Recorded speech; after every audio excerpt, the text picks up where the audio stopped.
What's up, guys, and welcome back to my channel. Khabib recently sparked major discussion in Russian MMA media after sharing his thoughts on Tom Aspinall and the controversial no contest ending in his fight against Ciryl Gane. What made Khabib's comments stand out was not that they were especially harsh, but that he had been in Aspinall's locker room before the fight, offering advice and guidance on how to approach the matchup. Many fans viewed that moment as a sign of support, so his comments afterward were seen by some as him taking a clear side in what was supposed to be a defining heavyweight title clash. The fight itself ended in chaos. Aspinall chose not to continue after suffering an eye poke, which immediately triggered outrage across social media. Fans were quickly divided into two opposing groups. One side accused him of quitting, arguing that he may have realized the fight was not going as planned and decided to back out rather than risk a loss. They claimed that true champions should fight through adversity whenever possible. The other side defended Aspinall, describing him as a smart and pragmatic fighter who made the right decision.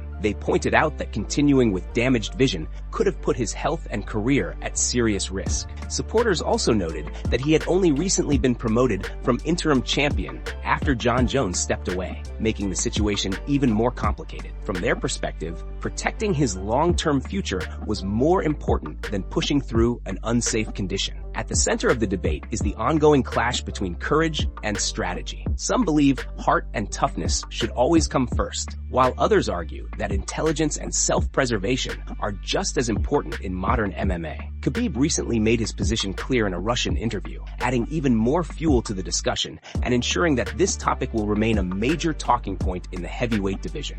And before we continue, make sure to leave a like on the video and subscribe to help support the channel. Moving on to another news. Darren Till and Dan Hooker recently went back and forth on X following a heated exchange involving Paddy Pimblett and a sensitive personal matter. The situation started when Darren called out Dan for bringing up Paddy's friend Ricky, who tragically passed away by suicide in 2022. Darren made it clear that he felt the comment crossed a serious line and should never have been mentioned in an online argument.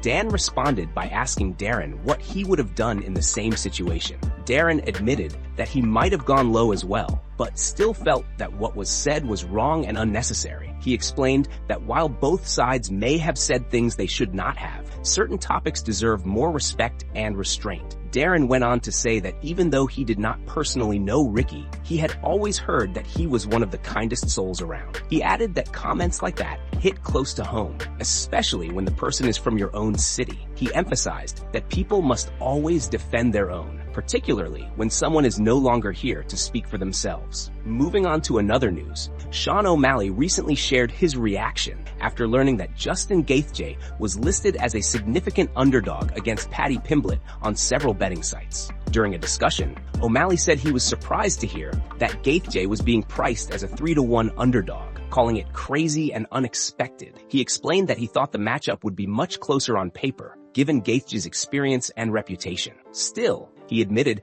that it feels like it might be Paddy's time right now, as the young star continues to build momentum and confidence. O'Malley pointed out that Paddy is tough, durable, and hard to finish, noting that fighters like him rarely get knocked out. At the same time, he reminded fans of Gaethje's long and brutal career, highlighting how he has fought nearly everyone in the division. He mentioned Gaethje's impressive record and recalled watching him dominate opponents even before joining the UFC. He also referenced Gaethje's recent run, including fights with Max Holloway, Dustin Poirier, Rafael Fiziev, Charles Oliveira, Michael Chandler, Khabib, Tony Ferguson, Donald Cerrone, and Edson Barboza, calling it a gnarly list of opponents. Despite leaning slightly toward Paddy's momentum, O'Malley made it clear that Gaethje cannot be counted out. He described him as a fighter who throws heavy bombs and thrives in chaotic situations. He predicted that the fight would likely turn into a wild and intense battle, lasting only a few rounds before one of them gets finished. He added that Paddy could even look for a submission if the opportunity presents itself. O'Malley also recently spoke with TNT Sports ahead of his fight against Song Yadong,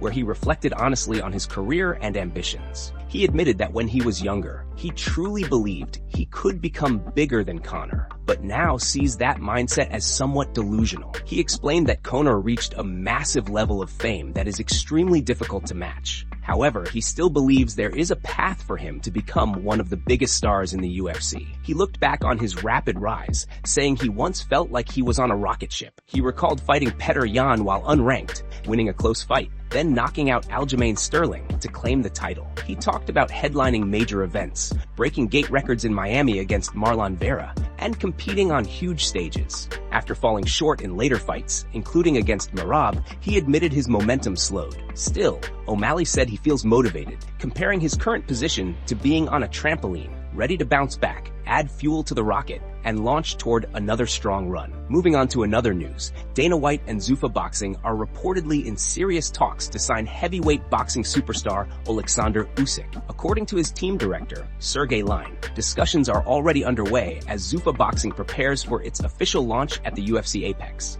Lane confirmed in an interview with TalkSport that there is real contact, ongoing dialogue, and genuine interest from Dana's side. While he did not reveal specific details, he suggested that if the format, financial terms, and timing all come together, fans could witness one of the biggest crossovers in combat sports history. Usyk, who is widely regarded as the undisputed heavyweight king, has previously been linked to massive fights, including a potential clash with Deontay Wilder and even a possible trilogy with Daniel Dubois. However, talks with Wilder have reportedly been slow, with no agreement signed so far. Because of that, a move to Zuffa Boxing could represent a major shift in his career. Signing with Dana White would mean stepping away from traditional promoters and embracing a new boxing model built around centralized control, major events, and streamlined matchmaking. Dana has been outspoken about his desire to change boxing by removing the influence of multiple sanctioning bodies and alphabet titles. His vision focuses on big fights,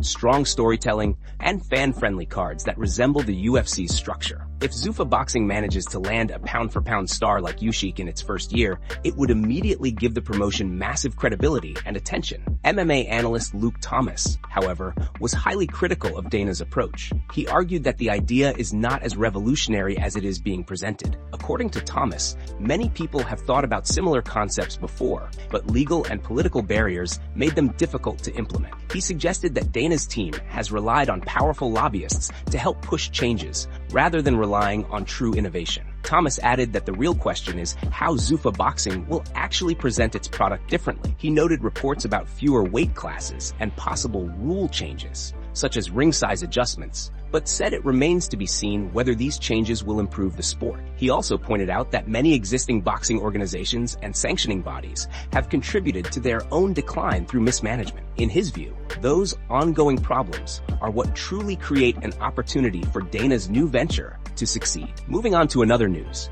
former UFC heavyweight Jairzinho Rozenstruik was arrested this week in Florida. According to MMAfighting.com, he is currently in custody following two separate charges classified as domestic violence offenses. Rozenstruik was taken into custody on January 19th by the Pembroke Pines Police Department and transported to the main jail, where he faced multiple charges and was also placed on an immigration hold. The immigration hold is set for 48 hours, starting January 20th. Records indicate that Rozenstruik was hit with a third-degree felony for false imprisonment, with his bond set at $2,500. In addition to that, a second misdemeanor charge was filed against him for touch or strike battery domestic violence, carrying a $1,000 bond. Rumors suggest the situation stems from an alleged incident involving Rozenstruik and one of his neighbors. MMAfighting.com requested a copy of the police report, but at this time, no further details have been released regarding the alleged incident. The news comes as a shock to many MMA fans, as Rozenstruik has been a prominent figure in the heavyweight division,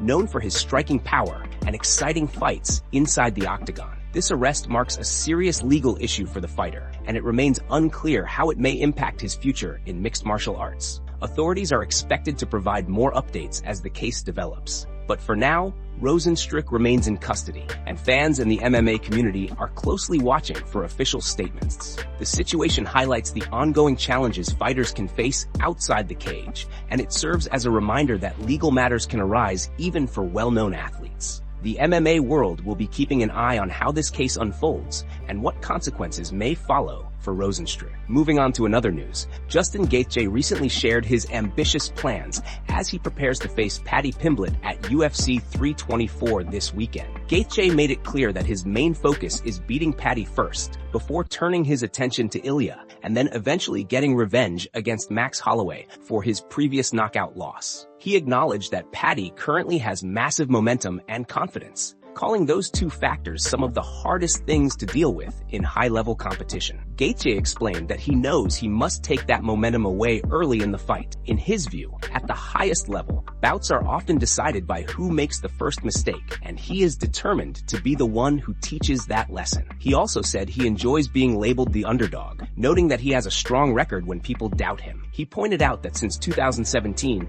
he has consistently fought top 5 opponents and is still competing at the highest level today, which he believes proves he is among the best in the world. He went on to praise Paddy's popularity and star power, admitting that the matchup will attract major attention. However, Gaethje said he plans to disrupt the narrative, just as he has done in the past with other highly anticipated fights. He referenced how both Paddy and Ilya have expressed interest in fighting each other, but made it clear that he intends to step in and spoil those plans. Gaethje also spoke about his mindset heading into the fight. He said he now reminds himself every day that his opponent is coming to hurt him. He admitted that in previous fights, he sometimes underestimated the danger, which he described as a fatal mistake in this sport. This time, he understands how dangerous and motivated Paddy is and how difficult it will be to take victory away from him. When asked about the future of his career, Gaethje was confident. He said he plans to fight more than a few times and has no intention of slowing down. He added that once he gets the belt, he will not stop. His goal is to beat Paddy, defeat Ilya, and then finally get his long-awaited rematch with Max. Moving on to another news. Namajunas may be just one win away from earning another UFC title shot if she is successful at UFC 324 this weekend. The former 2-time Strawweight champion still has work to do, but she recently revealed that she has been told a championship opportunity will be waiting for her if she gets her hand raised. Namajunas was originally scheduled to face Alexa Grasso, but the former flyweight champion was forced to withdraw from the bout. As a result, Natalia Silva stepped in as her replacement. Ahead of the fight, Rose spoke with Ariel Helwani, who pointed out that many believe Silva would receive a title shot if she wins. When Helwani asked Rose directly if she had been told that a title fight was on the line for her as well, she confirmed that it was. This development is especially interesting, considering that Rose is coming off a loss to Erin Blanchfield, meaning she is only one win removed from a setback. Meanwhile, Silva is currently ranked number 2 in the division. However, Namajunas remains one of the biggest names in women's MMA, and her star power still carries significant weight. On top of that, current champion Valentina Shevchenko has already defeated the top-ranked contender, Manon Fiorot, which could make Rose an attractive option for the next title defense. If Namajunas does earn the shot, it would likely mean a showdown with Shevchenko. Since the two fighters share a friendly relationship, Helwani asked Rose how she would feel about facing someone she admires so deeply. Rose admitted that it would bring mixed emotions. She said she would want to have a conversation with Valentina first, as she has always looked up to her and considers her a major inspiration. While she is willing to compete, she understands that the situation could feel strange and emotionally complicated. Rose also added that she is a genuine fan of Shevchenko and even considers her favorite female fighter. She explained that it would be difficult because she would never want to see her lose. Yet she would have to step into the cage and try to defeat her. For now, she says she is focused on the task at hand and will deal with those emotions when the time comes. All eyes will be on UFC 324 to see if Namajunas can secure the win and move one step closer to another championship opportunity. Moving on to another news, Ben Askren recently shared his opinion on why he believes booking Jon Jones against Alex Pereira may not be the best decision for the UFC. Speaking on a podcast, Ben explained that the matchup carries more risk than reward for the promotion, especially in terms of long-term value. He said that if Pereira were to lose to Jon, it would immediately devalue him, while Jon would likely retire soon after, leaving the company with fewer major stars.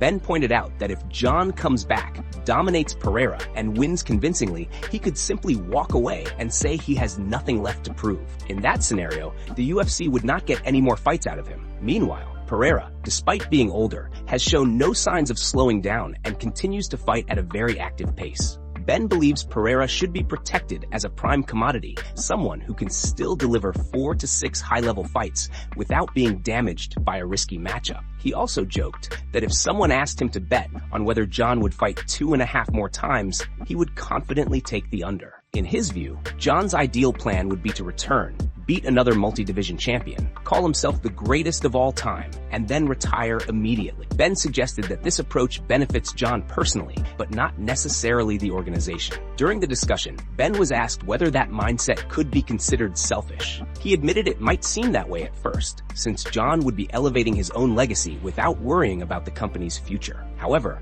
Ben ultimately disagreed and said he does not view it as selfish. He explained that the UFC is a business, not a person, and fighters are allowed to make smart decisions for their own careers. Ben added that it would only be wrong if Jon promised Dana White multiple fights and then backed out. In that case, it would be dishonest and harmful. He also referenced past discussions about Jon potentially fighting Stipe Miocic and then Tom Aspinall, suggesting that trust and communication play a big role in these negotiations. Overall, Ben believes that while Jon versus Pereira is exciting on paper, it may not be the smartest move for the UFC's long-term success.